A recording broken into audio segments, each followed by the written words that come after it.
just know that that was a, you know what I'm saying, that was a spiritual, whether people know it or not, because God don't with people. Working with R. Kelly, and they were making so many records together. You know, they made all of those records together. They both Aaliyah. They shared so much in common. Mary J. Blige seems to have spoken about all the atrocities that Jay-Z allegedly committed during his rise to fame, and it is downright scary. So, what exactly did she say? Mary J. Blige did an interview where she referred to Aaliyah's death as a spiritual M and said it wasn't supposed to go down like that.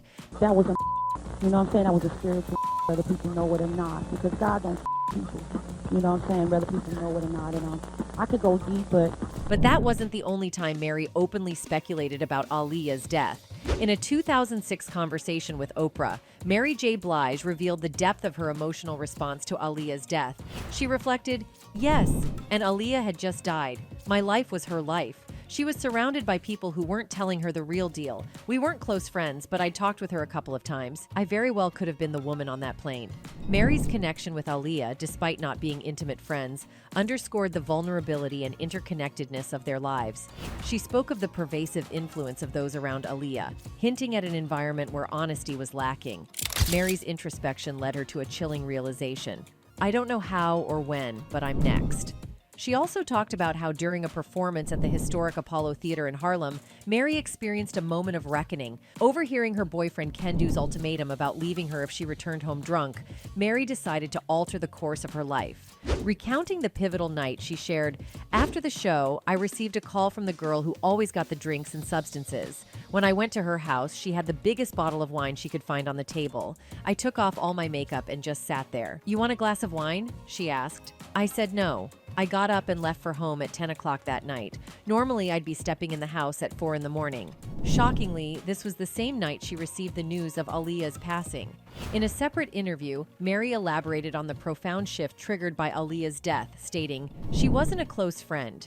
It was just that when I saw her die, that's when I discovered the fact that I'm next." Mary expressed her deep-seated fear, saying, "I don't know what kind of freak accident they're going to put me in, or what kind of overdose of heroin they're going to sort out. But at the end of the day, I knew I was next. I just thought, I'm scared." For context, Aaliyah started her career in the public eye at age 15 with a gold album, Age Ain't Nothing But a Number. It was after this debut album that she developed an intimate relationship with R. Kelly.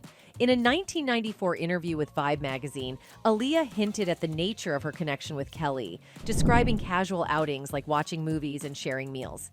She characterized their relationship as rather close, attempting to downplay any insinuations of a romantic involvement. When confronted about rumors regarding marriage, Aaliyah urged the public not to believe the mess surrounding their alleged union, emphasizing the misconceptions surrounding their closeness. Despite Aaliyah's attempts to keep the details of her relationship with Kelly private, speculation intensified with the release of Age Ain't Nothing But a Number. Rumors circulated alleging that Aaliyah and Kelly had secretly married without the knowledge of her parents. Vibe magazine further fueled the controversy by revealing a marriage certificate that listed the couple as married on August 31, 1994, at the Sheraton Gateway Suites in Rosemont, Illinois. Shockingly, the document indicated that Aaliyah, just 15 at the time, was listed as 18, while R. Kelly was 27. The revelation sent shockwaves through the media and the music industry. Aaliyah's parents swiftly moved to annul the marriage in February 1995, leading to public denials from both parties. Aaliyah and Kelly vehemently asserted that they were not married and dismissed the marriage certificate as a forgery. The conflicting narratives and legal complexities surrounding their relationship created a cloud of controversy that would continue to haunt Aaliyah. Jamie Foster Brown's 1994 article in Sister to Sister magazine added fuel to the fire, quoting R. Kelly as saying that he and Aaliyah got together. Brown also alluded to rumors of a S relationship between the two, recounting anecdotes of Aaliyah's presence in the studio surrounded by men. Brown suggested that at 15, Aaliyah lacked the maturity to navigate such situations, stating, "At 15, you have all those hormones and no brains attached to them." In his 2011 book, The Man Behind the Man, Looking from the Inside Out, Demetrius Smith Sr., Kelly's former tour manager, dropped a bombshell by revealing that Kelly married Aaliyah after she informed him of her pregnancy. Smith admitted to assisting Aaliyah in forging documents to misrepresent her age as 18 for the marriage. He expressed regret for his role in facilitating their union and acknowledged the problematic nature of their relationship. The 2019 documentary Surviving R. Kelly shed further light on the allegations surrounding the pair. Jovante Cunningham, a former backup dancer, claimed to have witnessed Kelly engaging in S-acts with Aaliyah on his tour bus. The documentary portrayed a disturbing pattern of behavior by Kelly and underscored the challenges Aaliyah faced in navigating her relationship with the influential artist. Legal proceedings added another layer of complexity to the narrative. Aaliyah, in court documents from May 1997, admitted to lying about her age and filed a lawsuit in Cook County seeking to expunge all records of the marriage. She emphasized that under state law, she was not old enough to marry without her parents' consent. The fallout from the scandal had repercussions on Aaliyah's career, with her cousin Jomo Hankerson revealing in a 2014 interview that she faced difficulties finding producers for her second album. Aaliyah's attempts to distance herself from the controversy continued in interviews. During an interview with Christopher John Farley, she gave a firm and frosty no when asked whether she was still in contact with Kelly and if she would ever work with him again. Aaliyah's deliberate avoidance of questions about Kelly became a recurring theme in subsequent interviews. Vibe magazine noted her tendency to change the subject whenever the topic of her marriage with Kelly was broached. Aaliyah's silence extended even to her private conversations. Damon, her partner at the time, revealed in a 2019 interview with Hip Hop Motivation that Aaliyah did not discuss her relationship with Kelly privately. Despite Dash's attempts to engage her in conversation about it, Aaliyah would only label Kelly as a bad man. Dash confessed to being unable to watch Surviving R. Kelly due to the distressing parallels it drew with Aaliyah's behavior when recounting her experiences with Kelly. Dash eventually appeared in Surviving R. Kelly Part 2 in 2020. As Aaliyah tried to move forward in her career, the shadow of the scandal lingered. She faced challenges in securing producers for her second album, and her cousin Hankerson expressed confusion over the backlash, given Aaliyah's age at the time. Aaliyah's professional split from Kelly did not shield her from the lasting impact of the controversy. The aftermath of Aaliyah's relationship with R. Kelly continued to unfold in the years following her tragic death. The hashtag #MuteRKelly movement gained momentum after the airing of the documentary in January 2019, prompting public pressure that led to RCA Records severing ties with Kelly. In February 2019, Kelly was indicted on 10 counts of aggravated criminal SA, and by July of the same year, he faced federal charges of S crimes, illegal human trade, child P, racketeering, and obstruction of justice. The legal proceedings, which began in August 2021, painted a grim picture of Kelly's alleged actions, involving 22 federal criminal charges spanning from 1994 to 2018. Aaliyah's illegal marriage to Kelly became a focal point in the court case, underscoring the troubling dynamics of their relationship.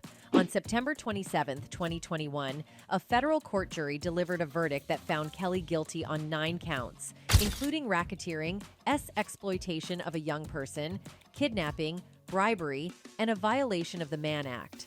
The judge ordered Kelly to remain in custody pending sentencing, scheduled for May 4, 2022. On June 29, 2022, Kelly received a 30-year prison sentence, marking the culmination of a legal saga that had unfolded over decades. In any case, there have been rumors that have linked Jay-Z to R. Kelly at the time he was taking advantage of Aaliyah. During an appearance on the That's F Up podcast, Damon, the co-founder of Rockefeller Records, reflected on Jay-Z's working relationship with R. Kelly. During the interview with co-host Alejandro Gonzalez-Charles, Damon was asked for his thoughts on the R. Kelly situation, particularly in light of R. Kelly's recent conviction for T, racketeering, and CP. In response, Damon did not mince words, stating, "I think he's where he belongs." He also hinted at having firsthand knowledge of the harm R. Kelly had caused Aaliyah. I mean, I know Aaliyah, so I know what he did. Oh. I can't be objective about that. When asked whether he had ever confronted R. Kelly about his treatment of Aaliyah, Damon revealed that Aaliyah had personally asked him to leave it alone completely. He also confirmed that he and R. Kelly had appeared in the same music video, although Aaliyah had requested that they not engage in any confrontations or share scenes with the bump and grind singer. However, after knowing the truth, Damon expressed his discomfort with the fact that Jay-Z had chosen to collaborate on an album with R. Kelly, the best of both worlds. He also recounted a time when both he and Jay-Z had pursued a romantic interest in Aaliyah, stating that she had shown interest in both of them.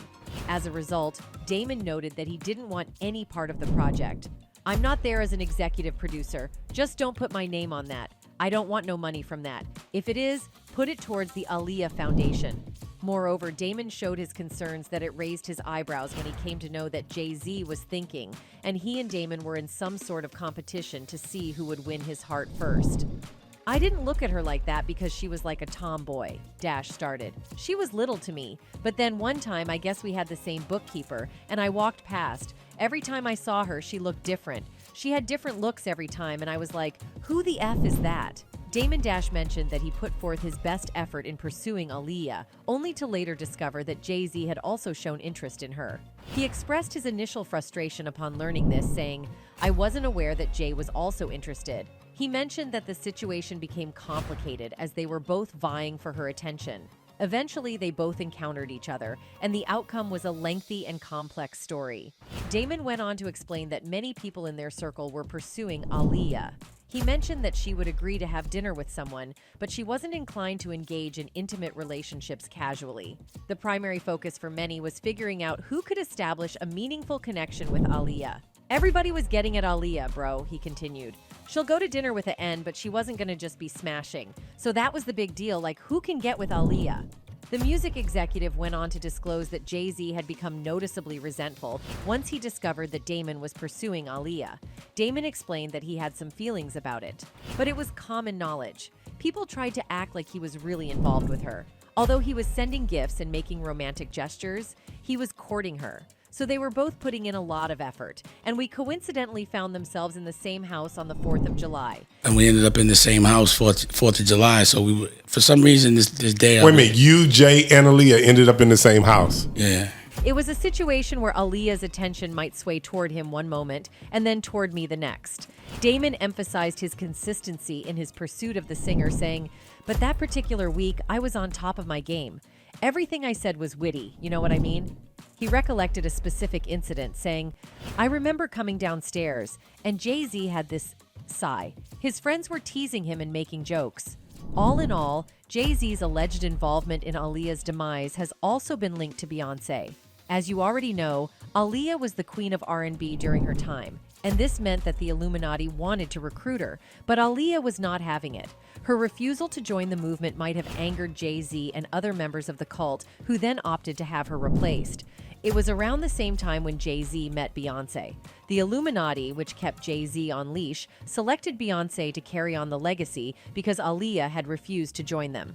Meanwhile, Aaliyah was gaining more knowledge about the Illuminati, and the more knowledge she gained, the more she realized her life was in danger. Weeks before Aaliyah's death, in an interview in Paris, she mentioned a dream saying, "It's dark in my favorite dream. Someone is after me. Don't know why, I got fear. Then suddenly I lift off. I fly away, far away. How do I feel now? It is like swimming in the air, free and without any weight. No one can reach me. No one can touch me. It's a wonderful feeling." The someone that was after her was probably Jay-Z, who had been instructed by the Illuminati, and the sudden liftoff that she speaks of represents death, but she is still unaware.